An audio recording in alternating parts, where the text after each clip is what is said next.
вернулись на еще один объект, жилой комплекс West Garden в городе Москва. И здесь мы также выполняем комплекс работ по возведению перегородок. И следующим этапом будем делать механизированную штукатурку стен.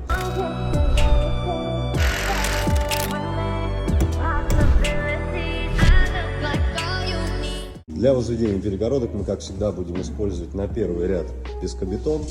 Дальше будем осуществлять кладку на монтажный клей Основит.